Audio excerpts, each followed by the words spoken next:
Assalamualaikum warahmatullahi wabarakatuh. Selamat pagi, siang, sore, dan juga malam kepada para penonton podcast AgriPod, podcast about agriculture. Kembali lagi bersama saya Aldi, selaku pemandu podcast pada hari ini. Tema podcast hari ini yaitu mengenai komoditas tanaman karet di Indonesia. Tentu saja, hari ini saya tidak sendirian.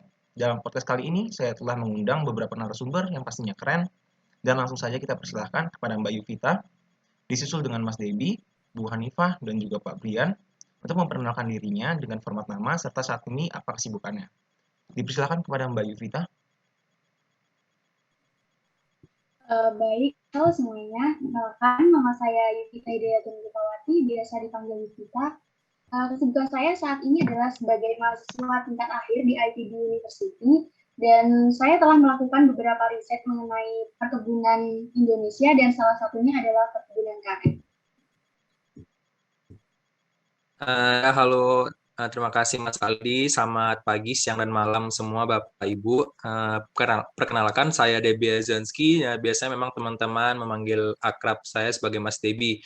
Nah, untuk kesibukan sekarang sendiri ini, saya memang sudah terjun langsung menjalankan bisnis pertanian komoditas karet. Halo semuanya, perkenalkan saya Asmi Hanifah, biasa dipanggil Hanifah. Kesibukan saya saat ini adalah sebagai akademisi dan sedang melakukan penelitian terhadap perkebunan Indonesia. Terima kasih. Oke, halo, selamat pagi, siang, malam semuanya. Perkenalkan, saya Brian Wakil Ramadan, bisa dipanggil Brian.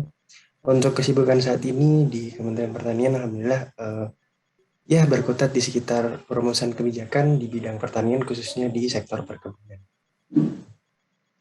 Baik, selamat datang kepada Mbak Yuvita selaku mahasiswi, Mas Debi selaku pengusaha tanaman karet, Bu Hanifah selaku pihak akademisi, dan Pak Brian selaku pengambil kebijakan. Baik, untuk memulai bahasan, mungkin kita bisa mulai dengan pertanyaan yang ringan dulu mengenai bagaimana sih kondisi perkebunan tanaman karet di Indonesia saat ini. Mungkin saya bisa bertanya kepada Pak Debi terlebih dahulu, lalu disusul oleh Bu Hanifah. Silakan Pak Debi. Oke, baik. Terima kasih Mas Aldi. Oke, jadi kita mulai ya. Karet ini merupakan salah satu produk unggulan Indonesia ya, yang setelah kelapa dan minyak kelapa sawit. Sebagai salah satu komoditi perkebunan non-migas, karet ini memiliki sumbangan yang besar ya pada devisa negara, dikarenakan terus memberikan kontribusi yang signifikan. Sebagai salah satu negara produsen karet terbesar di dunia, Indonesia memiliki 10 provinsi penghasil karet tersebar yang di mana 7 diantaranya berasal dari Sumatera. Nah, Sumatera Selatan sendiri merupakan penyumbang rata-rata produksi karet alam terbesar, yaitu mencapai angka 28% dari seluruh total produksi nasional tiap tahunnya menurut Direktorat Jenderal Perkebunan pada tahun 2019. Nah, kondisi di salah satu provinsi sendiri itu daya saing komoditi karet itu masih terbilang rendah ya. Hal ini disebabkan beberapa faktor seperti kondisi perkebunan karet itu tidak dikelola dengan baik, sementara ekspor karet alam ke luar negeri itu terus menurun tiap tahun. Nah, kondisi industri pendukung karet juga belum berkembang di sana, serta strategi yang digunakan untuk mengembangkan komoditi karet alam itu tidak efektif, yang kemudian itu juga peran pemerintah itu tidak mendukung petani di sana gitu, sehingga peran pemerintah itu dirasa kurang maksimal. Baiklah, saya izin menambahkan dari Mas Debi tadi. Jadi Indonesia merupakan negara produsen karet kedua di dunia setelah Thailand. Potensi karet yang signifikan ini, di mana luas areal seluas 3.671.302 hektar, produksi sebanyak 3.630.268 ton, dan produktivitas sebanyak 1.161 kilogram per hektar, didominasi oleh perkebunan rakyat sebesar 85%. Tentunya menciptakan lapangan pekerjaan bagi 2,5 juta KK dengan rata-rata luas kepemilikan seluas 1,25 hektar. Sedangkan untuk volume ekspor sebesar 2,99 juta ton dengan nilai sebesar 5,10 miliar US dollar.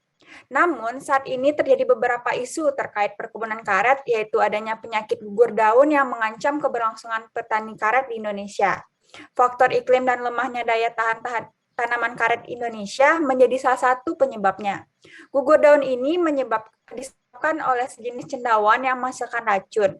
Penyebarannya bisa melalui udara sehingga ketika menyerang satu daun, maka akan menyerang daun lainnya dan ujung-ujungnya juga akan terkena. Akibat dari penyakit ini terjadi penurunan hasil produksi di Indonesia. Dengan penurunan hasil produksi ini juga berdampak kepada rendahnya harga karet di Indonesia. Sekian dari saya. Baik, terima kasih kepada Pak Dewi dan juga Bu Hanifah. Baik, kalau bisa saya simpulkan berarti saat ini kondisi tanaman karet di Indonesia ini cukup baik, tapi cenderung lebih ke arah buruk. Namun dari beberapa isu yang tadi sudah disebutkan, mungkin akan saya tanyakan kepada narasumber kembali. Apa sih isu yang saat ini sedang paling urgent atau yang paling kira-kira akan membawa dampak yang paling banyak kepada perkebunan di Indonesia? Oke, baik. Kebetulan juga saya sudah mendapatkan datanya nih. Berdasarkan data BPS tahun 2015 hingga 2019, di salah satu potensi produksi karet di Sumatera Selatan yang merupakan provinsi produsen terbesar, itu sebenarnya luas lahannya sangat melimpah ya, dan itu sangat dilirik oleh investor. Nah, akan tetapi ini berbanding terbalik kalau kita lihat pada sisi yang lainnya, seperti angka produksi karet ternyata tidak stabil. Hal ini ditunjukkan dengan angka produksi yang fluktuatif dari tahun ke tahun, dan ternyata juga volume ekspor komoditi karet itu cenderung menurun dari tahun ke tahun. Nah, salah satu penyebab tidak stabilnya angka produksi dan turunnya volume ekspor ini adalah produktivitas perkebunan karet itu menurun. Seperti kualitas tanaman karet buruk dinilai dari banyaknya tanaman yang rusak dan tua sehingga tidak mampu memenuhi permintaan dan standar pasar. Nah, yang tak kalah penting juga ini menjadi salah satu isu yang terpenting adalah harga karet turun karena bergantung pada harga karet internasional. Akibat dari hal ini, para petani karet itu mengalami kerugian. Nah, ketergantungan harga ini menyebabkan harga di tingkat petani juga menurun, yang membuat petani berhenti berproduksi karena kekurangan modal. Nah, para pelaku bisnis atau petani juga tidak berani ya untuk berinovasi karena biaya produksi yang dikeluarkan itu cukup tinggi dan itu tidak sebanding gitu dengan harga jual yang didapatkan, sehingga ya memang petani itu dalam kondisi yang bingung gitu.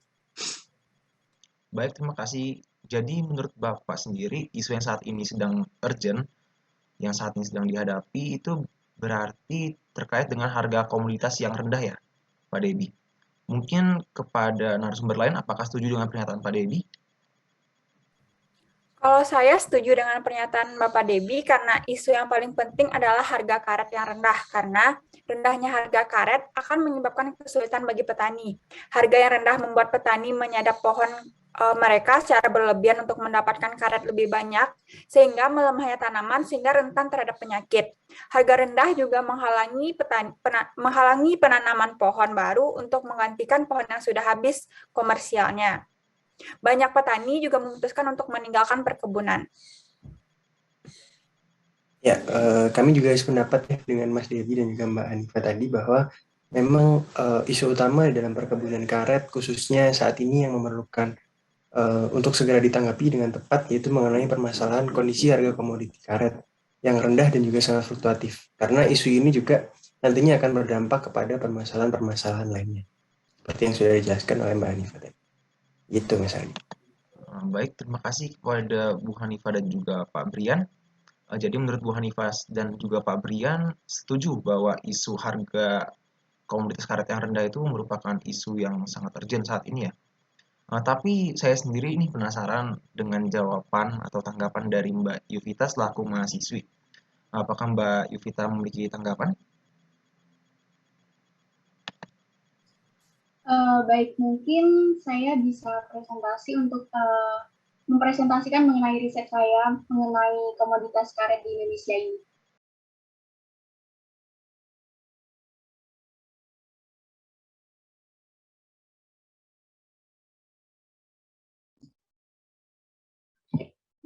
Baik, di sini saya akan mempresentasikan mengenai hasil riset saya dan teman-teman mengenai analisis daya saing perkebunan karet Indonesia. Boleh di next. Dalam bahasan riset saya ini, saya menganalisis mengenai faktor internal dan eksternal untuk mendorong daya saing komoditas karet berdasarkan pendekatan Berrien Porter. Nah, untuk analisis ini dibagi menjadi dua, yaitu faktor internal dan faktor eksternal. Untuk faktor internal sendiri dibagi menjadi dua komponen, yaitu kekuatan dan kelemahan. Untuk kekuatan terdiri dari kondisi sumber daya alam, kondisi sumber daya manusia, modal, dan peran pemerintah. Sedangkan untuk kelemahan sendiri terdiri dari kondisi faktor sumber daya ilmu pengetahuan dan teknologi, kemudian dari infrastruktur. Untuk faktor eksternal terdiri dari dua komponen, yaitu peluang dan ancaman. Untuk peluang sendiri berasal dari struktur dan persaingan, dan ancaman itu berasal dari kondisi permintaan ekspor. Boleh di next. Untuk faktor internal berasal dari komponen kekuatan itu berasal yang pertama berasal dari kondisi sumber daya alam, di mana lahan perkebunan karet yang dimiliki oleh Indonesia itu merupakan perkebunan karet yang terluas di dunia. Untuk lahan perkebunan karet Indonesia ini menurut kepemilikannya dibagi menjadi tiga, yaitu milik rakyat, milik swasta, dan milik negara. Untuk proporsi terbesar kepemilikan perkebunan karet di Indonesia itu dimiliki oleh 85% oleh rakyat, dan sisanya dimiliki oleh swasta dan negara. Baik, untuk lahan perkebunan yang luas ini, Indonesia termasuk dalam perkebunan karet terluas kedua di dunia, sehingga dengan luasnya perkebunan tersebut membuat banyak getah karet yang dihasilkan oleh Indonesia sendiri. Untuk yang kedua yaitu kondisi sumber daya manusia, di mana tenaga kerja merupakan salah satu faktor penting dalam proses produksi. Kebutuhan tenaga kerja untuk industri karet remah di Indonesia itu dapat terpenuhi dengan baik karena tenaga kerja tersedia secara melimpah di Indonesia. Hal ini menunjukkan bahwa industri karet remah menyediakan lapangan kerja bagi para tenaga kerja di wilayah Indonesia. Kemudian yang ketiga yaitu modal. Modal yang dibutuhkan oleh industri karet tidak terlalu besar. Untuk itu, pemerintah itu mengeluarkan kebijakan, yaitu larangan investasi asing yang berlebih di bidang industri karet. Larangan investasi tersebut merupakan salah satu strategi untuk melindungi industri karet remah di Indonesia supaya tidak terkendala oleh modal. Sehingga pihak-pihak yang terlibat dalam industri karet remah dapat memenuhi kebutuhan modalnya dengan cukup baik. Nah, permodalan pada industri karet remah itu dibantu oleh perbankan dalam negeri. Kemudian yang terakhir adalah peran pemerintah, di mana peran pemerintah ini merupakan pembuat peraturan dan pengambil keputusan dalam menentukan arah baik kebijakan suatu negara. Peran pemerintah dalam penelitian ini adalah terkait dengan kebijakan perdagangan karet Indonesia, yaitu dalam penetapan harga dan pemasaran baik di dalam negeri maupun luar negeri. Boleh di next. Selanjutnya adalah faktor internal yang tergolong dalam kelemahan. Untuk yang pertama itu adalah kelemahan itu berasal dari kondisi faktor sumber daya ilmu pengetahuan dan teknologi, di mana proses produksi karet harus melibatkan mesin berteknologi modern agar proses produksinya itu maksimal. Karet yang dihasilkan oleh Indonesia ini dalam segi mutu masih di bawah mutu-mutu dari pengekspor karet remah lainnya seperti Thailand dan Malaysia. Walaupun dilihat dari kuantitasnya, produksi karet di Indonesia ini sangat tinggi. Karet di Indonesia itu dari segi mutu belum dapat bersaing dengan produsen lain. Hal tersebut diduga karena proses produksi karet Indonesia itu masih menggunakan bahan baku yang belum menggunakan bibit unggul atau belum memenuhi standar mutu dan teknologi yang maksimal. Yang kedua adalah berasal dari infrastruktur, di mana infrastruktur yang dimiliki oleh daerah-daerah penghasil karet di Indonesia itu seperti Sumatera Selatan itu masih belum memadai, seperti tidak ada pelabuhan internasional untuk keperluan distribusi barang, dan juga para pelaku industri karet di Sumatera Selatan itu masih belum tertarik untuk mengembangkan produk karena tidak ingin mengambil resiko. Dan keadaan infrastruktur yang kurang memadai itu menyebabkan proses pemasaran dan pengangkutan komoditi karet itu kurang efektif, sehingga proses pemasaran dan pengumputan itu kurang efektif dan berpengaruh negatif terhadap kinerja industri karet di Indonesia. Baik, selanjutnya adalah faktor eksternal, yang komponen salah satunya adalah peluang, yaitu berasal dari struktur dan persaingan, di mana struktur ini adalah sistem tata niaga pada karet rakyat yang memperlihatkan struktur yang kompleks dan mengarah pada bentuk pasar oligopsonistik. Pada kawasan yang relatif terbuka, umumnya pada sentra produksi karet, rakyat, pengembang, dan sekitarnya telah terjadi pergeseran struktur dari oligopsonistik yang mengarah menjadi monopsonistik. Pasar karet bergeser dan struktur oligopsonistik ini yang mengarah pada pasar yang lebih bersaing, sehingga beberapa petani itu berhadapan dengan sejumlah pedagang. Dengan adanya kondisi ini, petani itu memiliki peluang untuk melakukan negosiasi harga dengan beberapa pedagang. Dan keputusan petani ini menjual hasil kebunnya akan lebih rasional dengan memperhatikan harga yang diperoleh. Untuk persaingan sendiri, komoditi karet di Indonesia ini dapat bersaing dengan pasar internasional, sehingga karena Indonesia itu merupakan salah satu penghasil karet terbesar di dunia, sehingga karet Indonesia ini dapat dipasarkan ke Amerika, Jepang, Cina, Korea, dan lain-lain untuk menghadapi daya saing yang berkualitas. Boleh di next.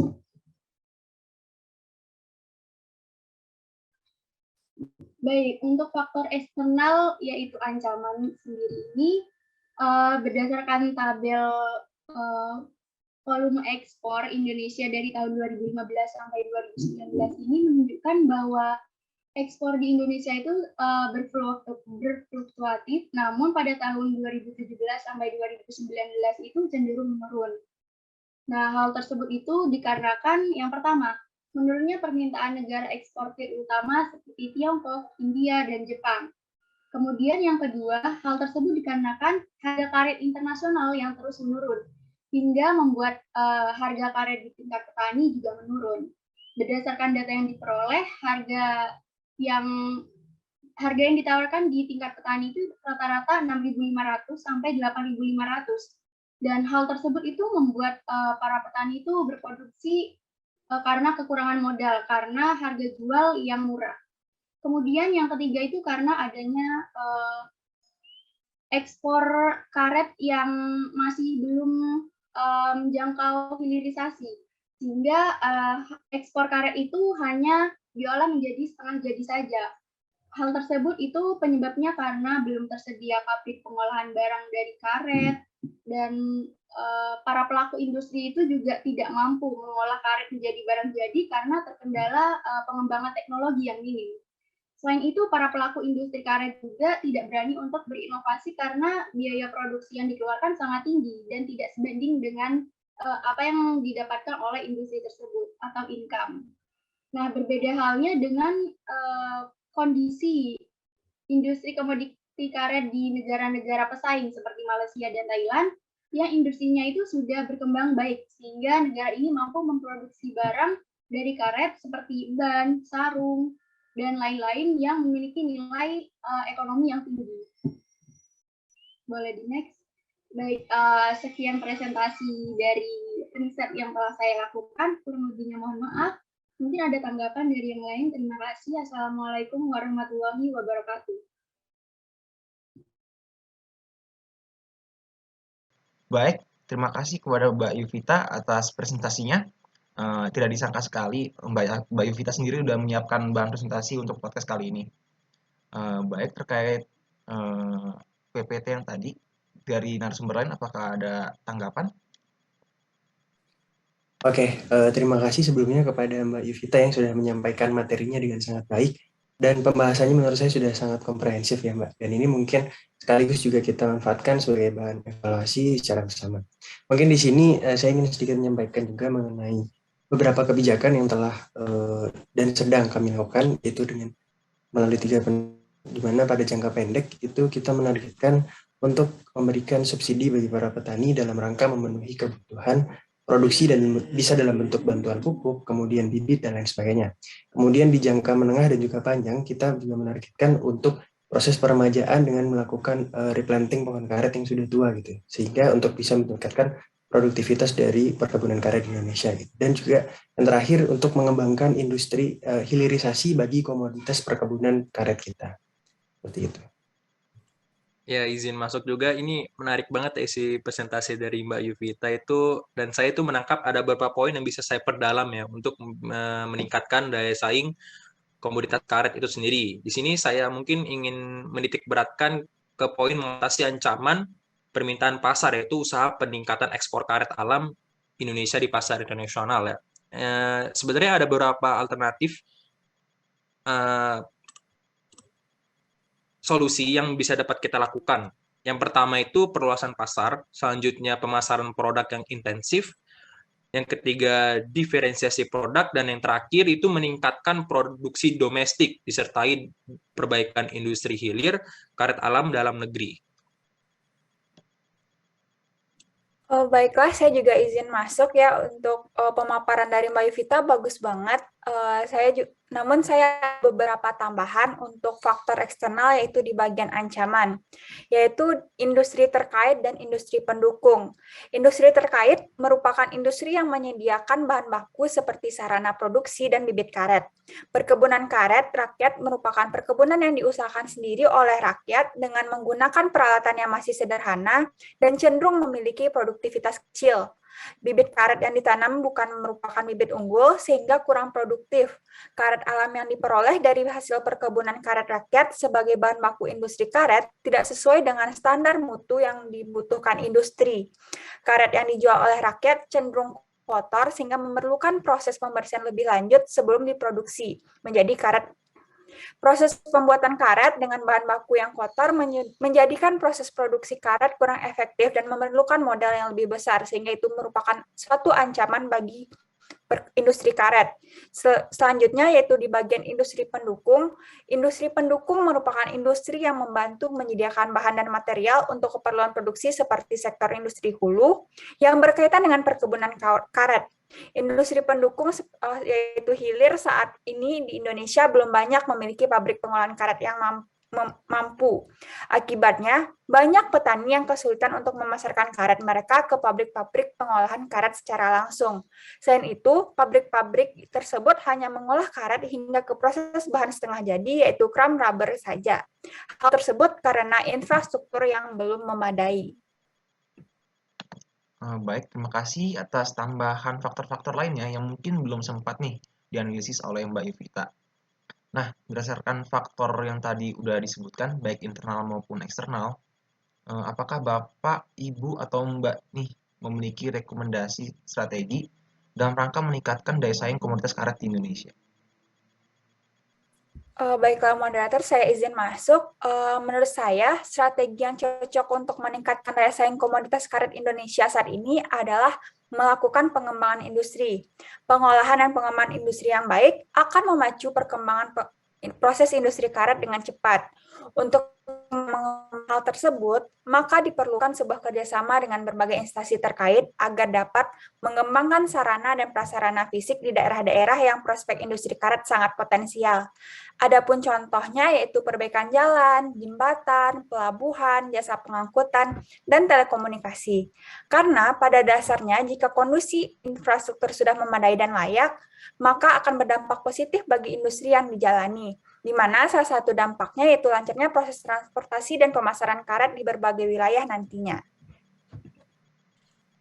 Baik, mungkin dari saya ingin menambahkan strategi untuk meningkatkan daya saing komoditas karet Indonesia, yaitu adalah meningkatkan industri terkait karet remah Indonesia atau kram rubber yang disebutkan Bu Hanifah tadi ya. Nah, adapun strategi yang dilakukan yang pertama, yaitu mengembangkan infrastruktur, seperti yang barusan dibilang Bu Hanifah.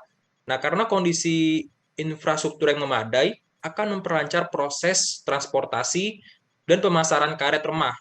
Lalu, hal yang kedua yang dapat kita lakukan adalah meningkatkan industri terkait karet remah. Nah, industri terkait di sini adalah penyuplai bibit karet unggul, faktor produksi, dan getah karet sebagai bahan baku. Nah, nyatanya, tapi getah karet sebagian besar itu diperoleh dari hasil produksi perkebunan rakyat dengan kualitas yang relatif rendah karena getah karet yang kotor. Nah, untuk mengatasi masalah tersebut, sebaiknya petani itu diberikan penyuluhan oleh lembaga atau pemerintah setempat. Dan yang terakhir yang dapat kita lakukan adalah meningkatkan produktivitas karet Indonesia, seperti pemanfaatan lahan perkebunan dengan penggunaan bibit unggul dan proses pemeliharaan pohon karet secara periodik, serta penggunaan mesin-mesin modern yang dapat meningkatkan produktivitas karet itu sendiri. Baik, mungkin izin menanggapi ya. Terima kasih atas masukan yang disampaikan oleh Debbie dan juga Mbak Hanifa tadi. Dan dari apa yang telah disampaikan tadi memang sejalan juga dengan target-target kita. Misalnya pada target jangka pendek, mengenai penggunaan bibit unggul dan juga pemanfaatan lahan itu sebagai salah satu target untuk pemberdayaan para petani. Dan juga target jangka panjang dan menengahnya terkait pengembangan infrastruktur tadi untuk kebijakan hilirisasi yang akan segera kita lakukan ke depan. Mungkin nanti kita bisa sama-sama untuk saling bekerja sama. Baik, terima kasih kepada Pak Brian, Pak Debbie, dan juga Bu Hanifah atas rekomendasi strategi, yaitu seperti mengembangkan infrastruktur, meningkatkan produktivitas karet Indonesia, serta meningkatkan industri terkait karet remah atau kerang rubber di Indonesia, yang dapat membantu peningkatan daya saing komoditas karet Indonesia. Sekali lagi saya ucapkan kepada Mbak Yuvita, Bu Hanifah, Pak Debbie, dan juga Pak Brian, karena sudah menyempatkan nih waktunya untuk dapat hadir di podcast hari ini. Terima kasih atas sharing-sharingnya yang sangat bermanfaat. Semoga dengan podcast kita kali ini, banyak penggelut usaha di komunitas karet yang terbantu. Dan juga semoga podcast ini membuka wawasan bagi kita semua terkait kondisi komunitas karet di Indonesia.